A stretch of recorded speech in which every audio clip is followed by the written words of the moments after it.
when you're a competitive athlete, you learn very quickly how strong you are or how energetic you are, all of those things. But it could very well be that there's a lot of people who have an equally as good a body as you have, that performs just as well, that is as muscular, let's say in bodybuilding, there's exactly the same kind of proportions in all of those things. So the question really is what puts you over the top? It is the mind that really creates the body. It's the mind that makes you really work out the 4 or 5 hours a day. It is the mind that visualizes of what the body ought to look like as the finished product.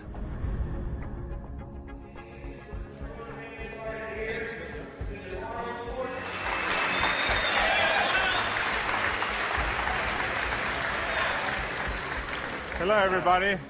For the last 2 years, I've been doing exhibitions like this all over California in various institutions and prisons and hospitals and so on. And I've been having a great time, and it's a very satisfying thing for me to do, to spend one day every month to come to one of those places and to help the guys with their training and so on. When I used to do seminars on how to become a champion, I would always ask people, why do you want to be a champion? Or what do you want to accomplish? Why are you training? And they will, if a guy will get up and he will say, well, I want to train because I think that if I get muscular and I feel like I'm getting the kind of definition, then I maybe can enter a bodybuilding competition. I said, sit down. I said, if you think this way, you're going to be a loser. You're never going to make it because there's no maybe. You got to get up and say, I want to be a champion. And I do whatever it takes. The amount of hours it takes, the posing, the this, the that, the visualization, looking at training footage, looking at motivational books, reading this, reading, whatever it takes, I would do. That's the answer I want to hear from you. You can detect right away those that are going to be shaky and that will fall behind and they will not go all the way, and those that are very hungry. And that hunger you have to develop because you have to create a goal for yourself, whatever that may be, a short-term goal and a long-term goal, and you got to go after that. And if you do not see it, and if you do not believe it, who else will? The body is very important, but the mind is more important than the body. You have to visualize what that body ought to look like in order to make it win, because that's what creates then the will that you need to go to the gym every day.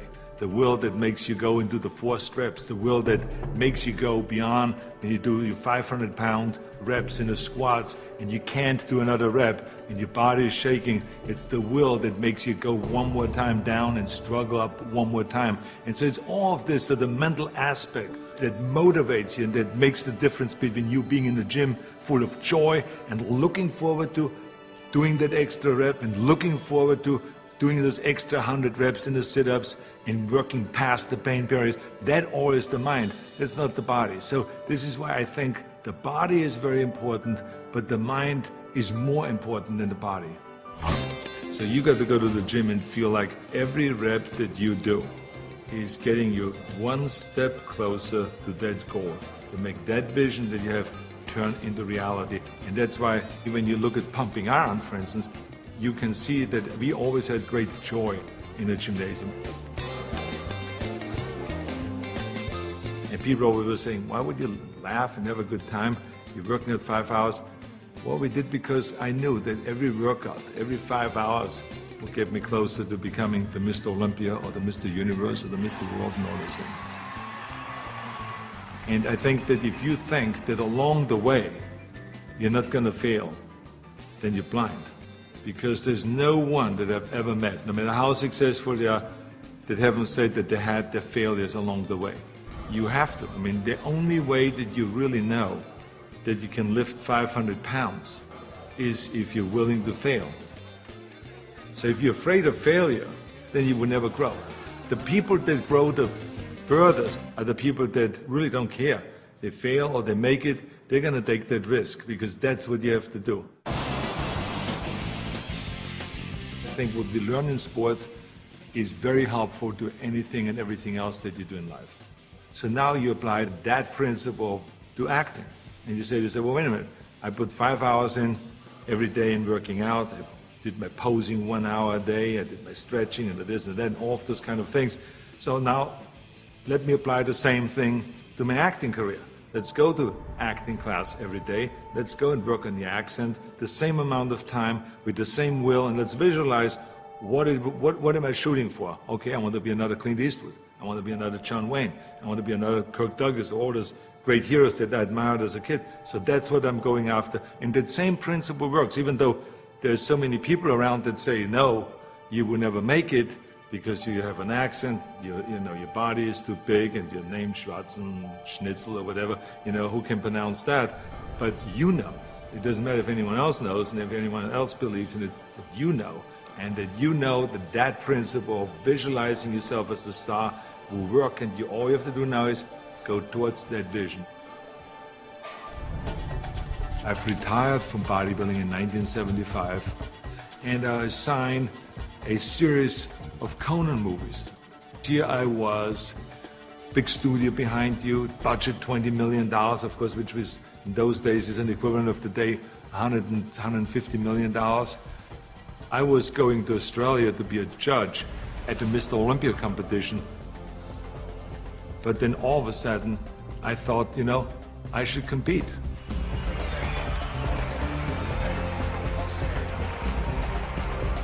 I think the competitors felt very disappointed. So they felt kind of, why would I do that? Why would I take that trophy away from them when I have everything else on the plate?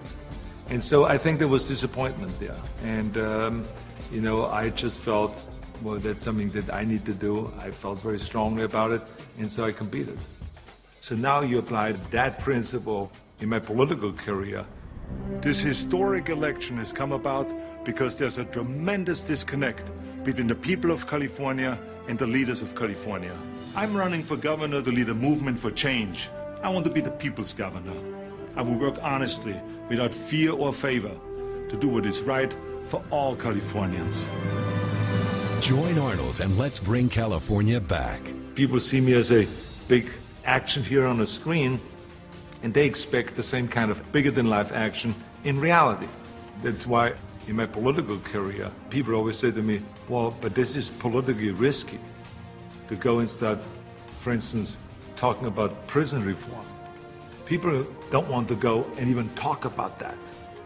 So I say, well, maybe it's politically risky, but in the meantime, we have 172,000 prisoners in facilities that are built for 100,000, and something is going to break, and something is going to happen. I want to fix it. I feel very strong that I can bring people together. I feel very strong that I could unite Democrats and Republicans, all of those things. And I knew exactly what needed to be done to turn the economy around, to bring jobs back, to bring businesses back, to reform, workers' compensation, to do all of those things. I knew there's certain things that we have to do to turn the economy around and to make people in California feel like that this is, in fact, a golden state. And true enough, after I have announced, and after I ran, and after I won, all of the things that I've planned became a reality. I always use bodybuilding as an example for a lot of things that I do. If it is talking about the budget, if it's talking about the environment, if it's talking about prison reform, somehow I always get in my experience of what I've learned in bodybuilding and then somehow tie it in of what I'm doing today. I have learned a tremendous amount, and every day still is a learning experience.